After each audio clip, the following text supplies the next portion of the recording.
Kagising mo ba lang, pagod na pagod ka na. Ganon din ako dati.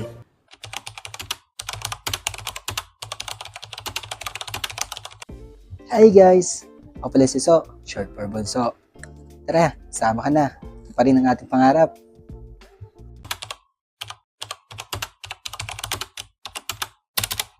This is day 8 of 365 journey. Creating the best version of myself. Kung may pangarap ka, tara, sama ka na. Let's go!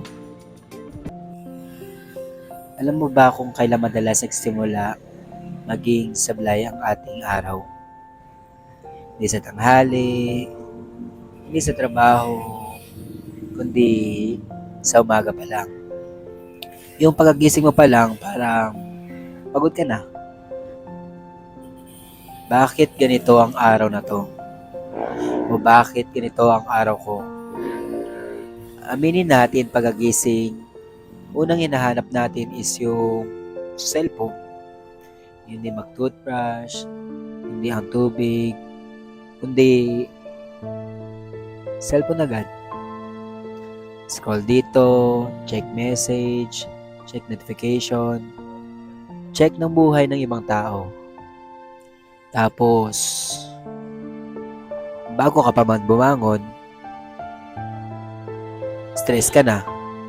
May nakita ka na problema, may nabasa ka na reklamo, may naalala ka na kailangan gawin.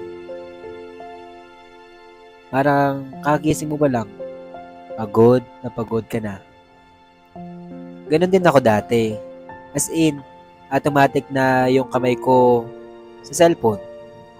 Parang reflex. Pero napansin ko, kapag ganon, ang simula ng umaga ko, magulo talaga ang buong araw ko. Konting traffic, bad trip, konting delay, mainit ng ulo, konting tanong, iritado na ako. Yang isang araw, sinabi ko sa sarili ko, subukan ko nga. Hindi pang habang buhay, kahit 30 minutes lang. Kahit 30 minutes lang. 30 minutes na walang cellphone, pagagising. Sa umpisa, ang hirap. Parang may kulang. Parang may hinahanap ka. Kahit wala naman talaga. Pero alam mo, napansin ko, mas tahimik ang isip ko, mas kalmado ang aking pakiramdam. Imbis na problema ng mundo, ang una kong iniisip, sarili ko muna. Huminga muna, umupo, uminom ng tubig. Siyempre, huwag natin kakalimutan na magdasal. Yung simpleng, malapay noon, tulungan mo ko sa araw na to na maging maayos maghapon. Hindi mababa, hindi deep, honest lang. Hindi mo kailangang bonggang morning routine. Hindi mo kailangang gumising ng 5 a.m. kung ayaw mo.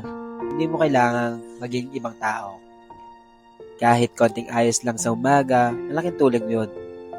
Kung isipin natin, hindi mo kontrolado lahat ng mangyayari sa araw mo.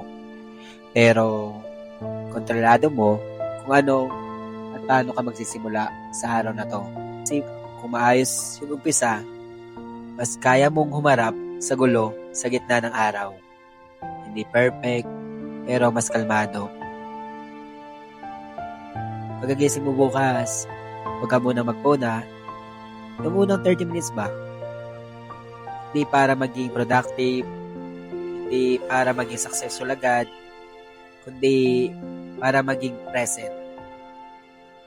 Ayusin mo muna sarili mo bago harapin ang buong mundo. Kasi sa totoo lang, pag maayos ang umaga mo, mas may laban ka sa buong araw. Kaya hanggang dito na muna. Dahan-dahan lang tayo Stay positive mind and stay humble. See you tomorrow.